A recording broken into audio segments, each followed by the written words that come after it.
इतिहास की किताबों में तारीखें दर्ज होती हैं, लेकिन उस शाम दिल्ली की हवाओं में जो दर्ज हो रहा था वह किसी भी सरकारी दस्तावेज से परे था। वह शाम थी 15 अगस्त 1947 की। स्थान था दिल्ली का इंडिया गेट के पास स्थित प्रिंसेस पार्क। योजना यह थी कि एक अनुशासित सैन्य समारोह होगा जहां ब्रिटिश हुकूमत का यूनियन जैक सम्मान के साथ उतारा जाएगा और आजाद भारत का तिरंगा आसमान की बुलंदियों को छूने के लिए ऊपर चढ़ेगा। आयोजकों ने कुर्सियां लगाई थीं, रस्सियां बांधी थीं और अनुमान लगाया था कि शायद 300 या हद से हद कुछ हजार विशिष्ट लोग इस ऐतिहासिक पल के गवाह बनेंगे। लेकिन आजादी की प्यास क्या होती है, इसका अंदाजा न तो जवाहरलाल नेहरू को था और न ही लॉर्ड माउंटबेटन को। सूरज ढलने को था, लेकिन दिल्ली जाग उठी थी। देखते ही देखते प्रिंसेस पार्क में इंसानों का ऐसा सैलाब उमड़ा कि जिसकी कल्पना किसी ने सपनों में भी नहीं की थी। सरकारी आंकड़ों के 300 लोगों की जगह वहां 5 लाख लोगों का समुद्र हिलोरे ले रहा था। यह भीड़ हिंसक नहीं थी, यह भीड़ क्रोधित नहीं थी, यह भीड़ उस कैदी की तरह थी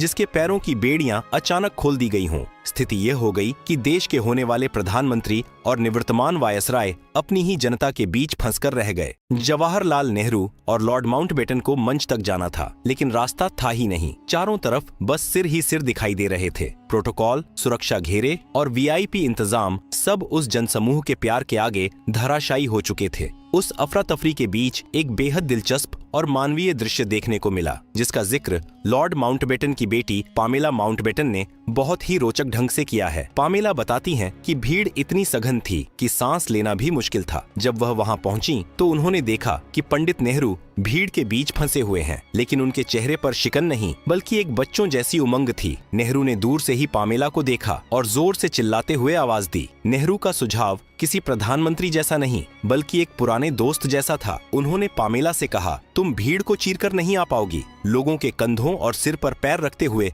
मंच तक आ जाओ। ये लोग बुरा नहीं मानेंगे, ये अपने हैं। पामेला हक्की बक्की रह गईं। एक राजसी परिवार की लड़की, और ऐसा सुझाव? उन्होंने चिल्लाकर जवाब दिया, लेकिन पंडित जी, मैंने ऊंची एड़ी हाई हील्स वाली सैंडल पहन रखी है, लोगों को चोट लग जाएगी, उन्हें चुभेगी। नेहरू ने उसी जोश में जवाब दिया, तो सैंडल उतारो, उन्हें हाथ में लो और बस बढ़ चलो। और फिर दुनिया ने वह नजारा देखा जो शायद ही किसी राजनेता ने कभी किया हो। खुद जवाहरलाल नेहरू लोगों के कंधों और सिरों का सहारा लेते हुए कूदते फांदते हुए मंच की ओर बढ़े। उन्हें देखकर पामेला ने भी अपनी सैंडल उतारी और हाथों में पकड़ ली। वह दृश्य अद्भुत था। इंसानों के सिर एक कालीन बन गए थे और पामेला उस मानवीय कालीन पर चलते हुए सरदार पटेल की बेटी मणिबेन पटेल के पास जा खड़ी हुई। दूसरी तरफ लॉर्ड माउंटबेटन का हाल और भी बुरा या शायद अच्छा था। उनकी शाही बग्घी लोगों के हुजूम के बीच ऐसे फंस गई थी जैसे तूफान में नाव। इंच भर हिलने की जगह नहीं थी। बग्घी से उतरना तो दूर, उसका दरवाजा खोलना भी नामुमकिन था। माउंटबेटन समझ गए कि मंच तक पहुंचना असंभव है। उन्होंने वहीं से नेहरू की तरफ देखा और चिल्लाकर इशारा किया, लेट्स होस्ट द फ्लैग,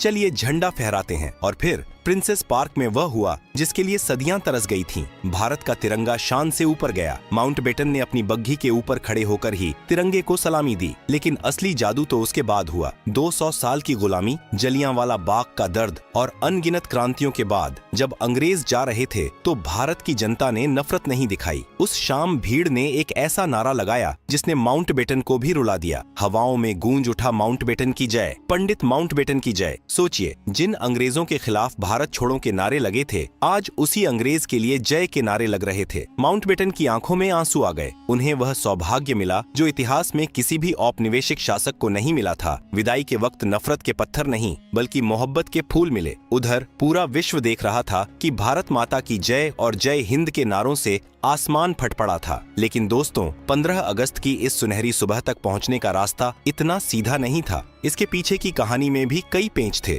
आखिर 1948 में मिलने वाली आजादी 1947 में ही क्यों मिल गई? कहानी थोड़ा पीछे ले चलते हैं। द्वितीय विश्व युद्ध खत्म हो चुका था। विंस्टन चर्चिल ने युद्ध तो जीत लिया था, लेकिन ब्रिटेन अंदर से खोखला हो चुका था। उनकी अर्थव्यवस्था टूट चुकी थी और भारत पर पकड़ ढीली पड़ रही थी। नेताजी सुभाष चंद्र बोस की आजाद हिंद फौज ने ब्रिटिश सेना के भारतीय सिपाहियों के अंदर विद्रोह की चिंगारी भर दी थी। 1946 में नौसेना का विद्रोह हुआ, जिसने अंग्रेजों को यह साफ संदेश दे दिया कि अब वे भारतीय सेना के दम पर भारत पर राज नहीं कर सकते। इसी मजबूरी के चलते ब्रिटेन के नए प्रधानमंत्री क्लेमेंट एटली ने 20 फरवरी 1947 को ब्रिटिश संसद हाउस ऑफ कॉमन्स में एक ऐतिहासिक घोषणा की। उन्होंने कहा, अंग्रेज 30 जून 1948 तक भारत छोड़ देंगे और सत्ता भारतीयों को सौंप देंगे। तारीख तय थी जून 1948, यानी अभी भी लगभग 1.5 साल का वक्त था। भारत के आखिरी वायसराय के रूप में लुई माउंटबेटन को इसी मिशन पर भेजा गया था कि वे धीरे धीरे सत्ता हस्तांतरण की प्रक्रिया पूरी करें। माउंटबेटन का शुरुआती प्लान यही था कि वह आराम से 1 साल लेंगे और सब कुछ व्यवस्थित करके जाएंगे, लेकिन भारत पहुंचने पर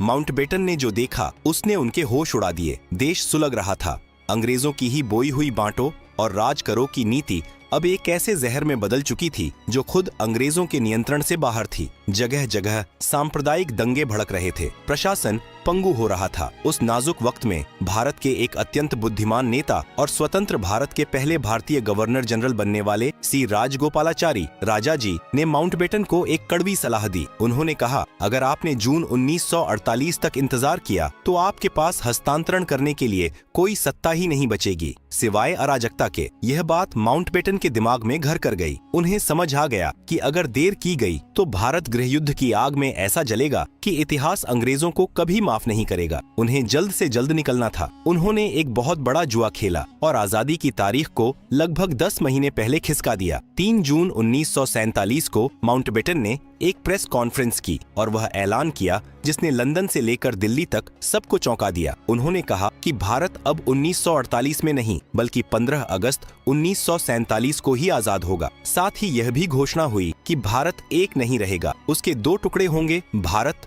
और पाकिस्तान। लंदन में बैठे अंग्रेज अधिकारी हैरान थे कि सोने का अंडा देने वाली चिड़िया इतनी जल्दी हाथ से जा रही है। लेकिन भारत में एक अजीब सा माहौल था। एक तरफ आजादी की बेतहाशा खुशी कि अब और इंतजार नहीं करना पड़ेगा और दूसरी तरफ बंटवारे का गहरा दुख। लाखों स्वतंत्रता सेनानियों का सपना पूरा होने वाला था। तारीख तय हो चुकी थी 15 अगस्त, लेकिन सवाल यह था कि आजादी का जश्न 14 अगस्त की रात को ही क्यों शुरू हुआ? 15 अगस्त की सुबह का इंतजार क्यों नहीं किया गया? इसके पीछे एक बेहद दिलचस्प ज्योतिषीय कारण था जो विज्ञान और विश्वास के बीच की एक अनोखी कहानी है। इतिहास गवाह है कि बड़े फैसले अक्सर महलों या संसद में लिए जाते हैं, लेकिन भारत की आजादी का समय तय करने में आसमान के सितारों ने भी अपना वीटो लगा दिया था। लॉर्ड माउंटबेटन ने अपनी जिद और ब्रिटिश संसद की मंजूरी से तारीख तो तय कर दी, 15 अगस्त 1947। लेकिन जैसे ही यह खबर भारत के विद्वान ज्योतिषियों और पंडितों तक पहुंची, एक अजीब सी हलचल मच गई। काशी से लेकर उज्जैन तक देश के बड़े बड़े ज्योतिषियों ने पंचांग खोले और एक सुर में चेतावनी दे दी।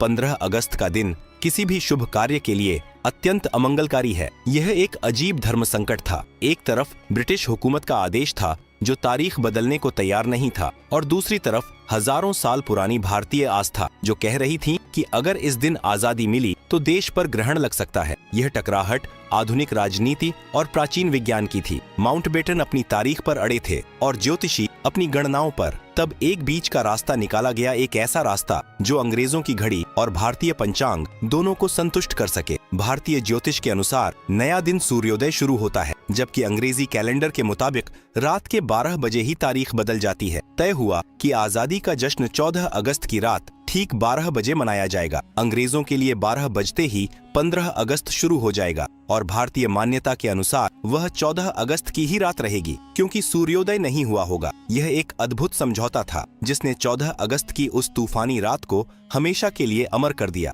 जैसे जैसे 14 अगस्त का सूरज ढला, दिल्ली का मौसम बदलने लगा। आसमान में काले बादल घिर आए और तेज हवाओं के साथ मूसलाधार बारिश शुरू हो गई, मानो प्रकृति खुद 200 सालों की गुलामी की गंदगी को धो रही हो। संसद भवन, जिसे तब काउंसिल हाउस कहा जाता था, के बाहर हजारों लोग भीग रहे थे, लेकिन उस बारिश में भीगना किसी को बुरा नहीं लग रहा था। हर बूंद आजादी के अमृत जैसी लग रही थी। रात के 11 बज चुके थे। संसद भवन के सेंट्रल हॉल में गहमागहमी तेज हो गई थी। उमस और गर्मी थी, लेकिन वहां मौजूद हर शख्स, चाहे वह धोती कुर्ते में हो या शेरवानी में, एक अलग ही ऊर्जा से भरा था। कार्यवाही शुरू हुई। सबसे पहले देश की महान स्वतंत्रता सेनानी और बाद में उत्तर प्रदेश की पहली महिला मुख्यमंत्री बनने वाली सुचिता कृपलानी मंच पर आईं। उनकी आवाज गूंजी, सारे जहां से अच्छा हिंदुस्तान हमारा, और उसके बाद वंदे मातरम। इन गीतों ने हॉल में बैठे हर व्यक्ति के रोंगटे खड़े कर दिए। यह सिर्फ गाना नहीं था, ये उन लाखों लोगों की चीख थी जो इस दिन को देखने के लिए फांसी पर झूल गए थे। ठीक 11:55 पर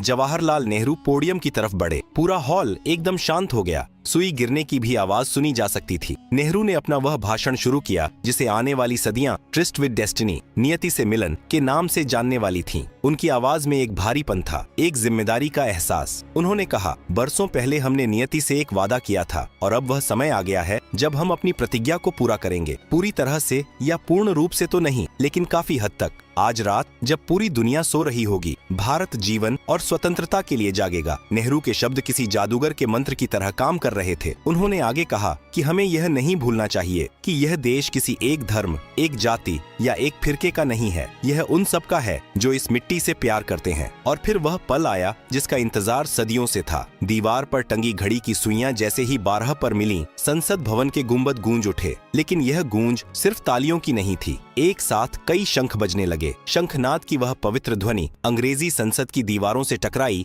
और घोषित कर दिया कि अब यहाँ यूनियन जैक नहीं, तिरंगा राज करेगा। उस पल वहाँ मौजूद लोगों का संयम टूट गया। कठोर से कठोर नेताओं की आंखों से आंसुओं की धारा बह निकली। वे आंसू खुशी के थे, वे आंसू उन साथियों की याद में थे जो इस सफर में पीछे छूट गए थे। तभी सेंट्रल हॉल नारों से गूंज उठा, लेकिन यह नारे सिर्फ गांधी जी के नहीं थे। वहाँ एक अजीब और सुखद शोर था। लोग चिल्ला रहे थे, महात्मा गांधी की जय। और ठीक उसी जोश के साथ दूसरी आवाज आई, नेताजी सुभाष चंद्र बोस की जय। उस रात उस हॉल में सुभाष बाबू की भी जय जयकार हुई। किसी ने यह नहीं सोचा कि वे कहाँ हैं, लेकिन उनकी आत्मा वहाँ मौजूद थी। 51 बैलों के रथ का जिक्र हुआ। क्रांतियों की यादें ताजा हो गईं। गांधी और बोस दो अलग रास्ते, लेकिन मंजिल एक। आज दोनों की जयकार एक ही छत के नीचे गूंज रही थी। इसके तुरंत बाद माहौल फिर संजीदा हो गया। उन झात और अज्ञात शहीदों की याद में 2 मिनट का मौन रखा गया, जिन्होंने अपनी जवानी और अपनी जान इस दिन के लिए कुर्बान कर दी थी। वह खामोशी इतनी गहरी थी कि बाहर बरसती बारिश का शोर भी संसद के अंदर सुनाई दे रहा था। जब नेहरू संसद भवन से बाहर निकले तो नजारा देखने लायक था। बाहर खड़ी हजारों की भीड़ ने सुरक्षा घेरे तोड़ दिए। वरिष्ठ पत्रकार खुशवंत सिंह, जो उस वक्त वहां मौजूद थे, बताते हैं कि वह मंजर शब्दों में बयां करना मुश्किल था। लोग पागलों की तरह रो रहे थे,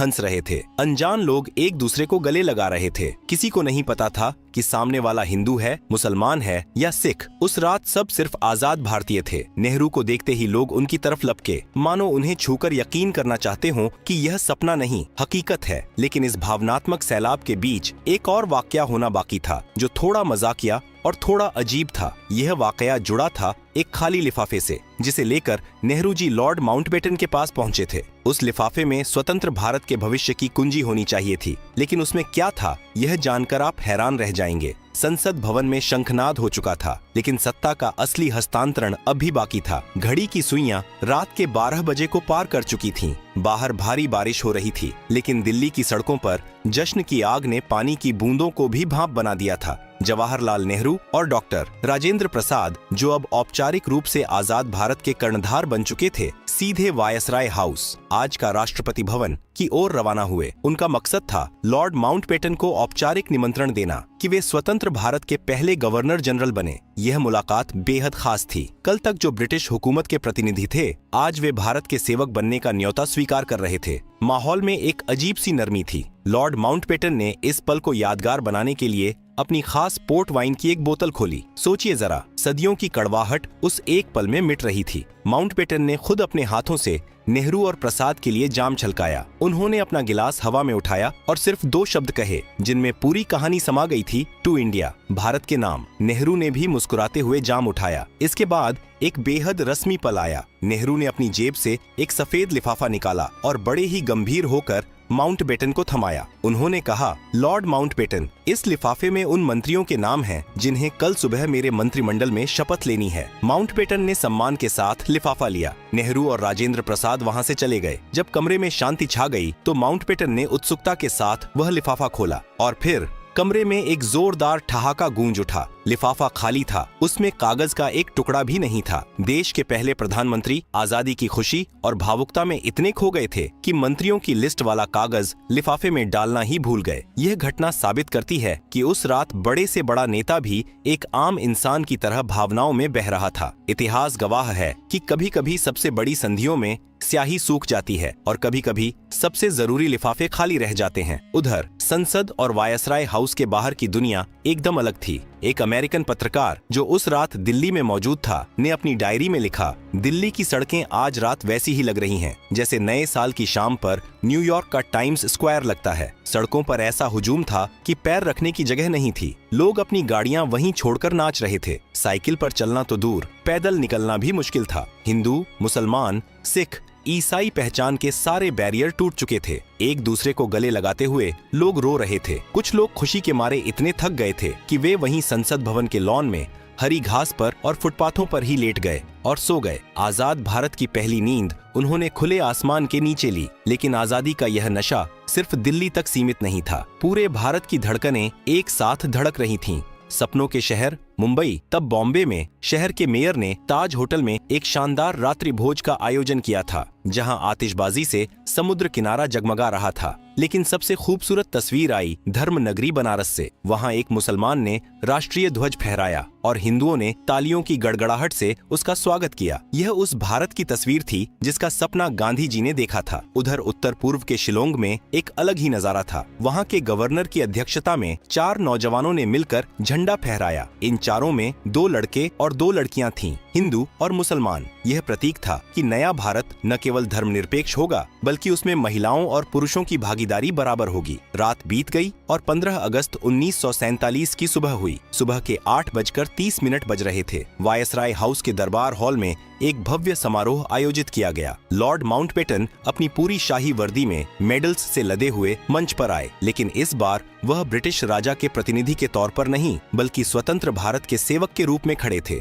उन्होंने जवाहरलाल नेहरू को आजाद भारत के प्रथम प्रधानमंत्री के रूप में शपथ दिलाई। नेहरू ने कहा, मैं जवाहरलाल नेहरू विधि द्वारा स्थापित भारत के संविधान के प्रति सच्ची श्रद्धा और निष्ठा रखूंगा। इसके बाद फेडरल कोर्ट के चीफ जस्टिस न्यायमूर्ति श्री हरिलाल कानिया ने डॉक्टर राजेंद्र प्रसाद और अन्य मंत्रियों को शपथ दिलाई। दरबार हॉल के बाहर हजारों की भीड़ खड़ी थी जो सिर्फ अपने नेताओं की एक झलक पाने को बेताब थी। जब नेहरू शपथ लेकर बाहर निकले तो चाचा नेहरू की जय और वंदे मातरम के नारों से आसमान गूंज उठा। लेकिन दोस्तों, अभी दिन खत्म नहीं हुआ था। असली परीक्षा तो शाम को होने वाली थी। वही प्रिंसेस पार्क, वही 5 लाख की भीड़ और वही अस्त व्यस्त माहौल जिसका जिक्र हमने कहानी की शुरुआत में किया था। और इन सब के बीच एक सवाल अब भी हवा में तैर रहा था। जिस आजादी के लिए एक बूढ़े फकीर ने लाठियां खाई, गोलियां सहने को तैयार हुआ, वह महात्मा गांधी इस पूरे जश्न में कहां थे? क्यों देश का राष्ट्रपिता देश की राजधानी में नहीं था? अगले भाग में हम चलेंगे उस आखिरी पड़ाव पर जहां कुदरत ने इंद्रधनुष का चमत्कार दिखाया और दूसरी तरफ एक टूटे हुए घर में गांधी जी ने अपनी ही तरह से आजादी का स्वागत किया। 15 अगस्त की शाम ढल रही थी, लेकिन दिल्ली का जोश अपने चरम पर था। सुबह का शपथ ग्रहण समारोह एक अनुशासित रस्मी कार्यक्रम था, लेकिन शाम को इंडिया गेट के पास प्रिंसेस पार्क में जो होने वाला था वह किसी भी नियम कायदे से परे था। योजना के मुताबिक यहाँ शाम 5 बजे एक भव्य सैन्य परेड होनी थी और यूनियन जैक उतारकर तिरंगा फहराया जाना था। आयोजकों ने रस्सियां बांधी थीं, वीआईपी कुर्सियां लगाई थीं और 300 लोगों के बैठने का इंतजाम किया था। लेकिन जब सूरज की किरणें तिरछी हुईं, तो अधिकारियों के पैरों तले जमीन खिसक गई। वहां 300 नहीं 5 लाख लोग मौजूद थे। भीड़ इतनी घनी थी कि तिल रखने की जगह नहीं थी। बैंड बाजे वालों के लिए एक मंच बनाया गया था, लेकिन लोग उस मंच पर भी चढ़ गए। बैंड वाले अपने ढोल और बिगुल लेकर खड़े तो थे, लेकिन भीड़ ने उन्हें चारों तरफ से इतना जकड़ रखा था कि वे अपनी कोहनियाओं तक नहीं हिला पा रहे थे। ढोल बजना तो दूर, वहां सांस लेना भी जंग जीतने जैसा था। इसी आपाधापी के बीच एक ऐसा दृश्य दिखा जो शायद दुनिया के इतिहास में न कभी हुआ था न कभी होगा। मशहूर लेखक डोमिनिक लैपियर और लैरी कॉलिंस ने अपनी किताब फ्रीडम एट मिडनाइट में इस रोंगटे खड़े कर देने वाले पल का जिक्र किया है। भीड़ में हजारों औरतें भी थीं जो अपने दूध पीते बच्चों को सीने से लगाए खड़ी थीं। धक्का मुक्की इतनी जबरदस्त थी कि माताओं को डर लगने लगा कि कहीं उनके जिगर के टुकड़े इस जनसैलाब में कुचल न जाएं। ममता ने एक अजीब फैसला लिया। जब भीड़ का दबाव बढ़ता तो औरतें अपने नन्हे बच्चों को हवा में उछाल देती। जी हाँ, आपने सही सुना। जैसे ही धक्का लगता वे अपने बच्चों को रबड़ की गेंद की तरह हवा में उछाल देती और जब भीड़ का दबाव कम होता तो उन्हें वापस लपक लेती। एक पल ऐसा आया जब हवा में दर्जनों बच्चे एक साथ उछलते हुए दिखाई दिए। लॉर्ड माउंटबेटन की 17 साल की बेटी पामेला माउंटबेटन जो बग्घी में फंसी यह सब देख रही थीं, उनकी आंखें आश्चर्य से फटी रह गईं। उन्होंने अपनी डायरी में लिखा, हे भगवान, यहाँ तो बच्चों की बारिश हो रही है, लेकिन उस दिन भारत की मिट्टी पर खड़ा कोई भी शख्स गिरने वाला नहीं था, क्योंकि सहारा देने के लिए 5 लाख हाथ मौजूद थे। आखिरकार वह पल आया। माउंटबेटन, जो अपनी बग्घी से इंच भर भी नहीं हिल पाए थे, ने वहीं खड़े होकर इशारा किया। बिगुल तो बज नहीं सका, लेकिन तिरंगा शान से ऊपर चढ़ने लगा। 200 सालों की गुलामी, कोड़ों की मार, काला पानी की सजा और अनगिनत फांसियों के बाद वह 3 रंगों का कपड़ा आसमान में लहराया। और ठीक उसी पल कुदरत ने अपना चमत्कार दिखाया। जैसे ही तिरंगा हवा में खुला, अचानक तेज हवाएं चलने लगीं। आसमान में काले बादल छंट गए और सूरज की आखिरी किरणें बादलों से छनकर आईं। तिरंगे के ठीक पीछे आसमान में एक विशाल इंद्रधनुष उभर आया, मानो प्रकृति खुद भारत की आजादी को सलामी दे रही हो। वह नजारा इतना अलौकिक था कि लोग अपनी सुध बुद्ध खो बैठे। किसी ने इसे ईश्वर का आशीर्वाद कहा, तो किसी ने उन शहीदों की मुस्कान जो बादलों के पार से अपने वतन को आजाद देख रहे थे। लेकिन दोस्तों, जब दिल्ली नाच रही थी, गा रही थी और जश्न में डूबी थी, तब वह शख्स कहाँ था जिसने इस आजादी की नींव रखी थी?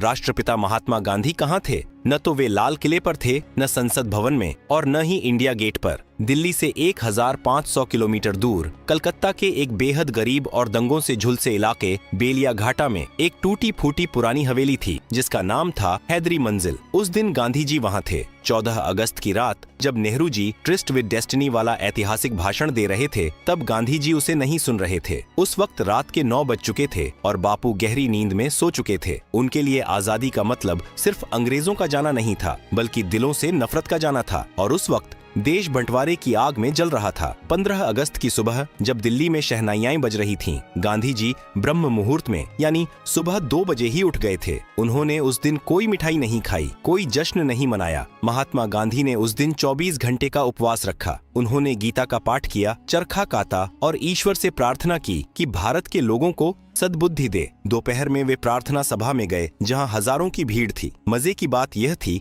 कि जहां गांधी जी थे, वहां दंगे थम गए थे। माउंटबेटन ने सही कहा था, जो काम 50,000 हथियारबंद सिपाही पंजाब में नहीं कर पाए, वो काम अकेले एक बूढ़े फकीर ने बंगाल में कर दिखाया। वे 1 मैन बाउंड्री फोर्स थे। यह विरोधाभास ही भारत की असली तस्वीर थी।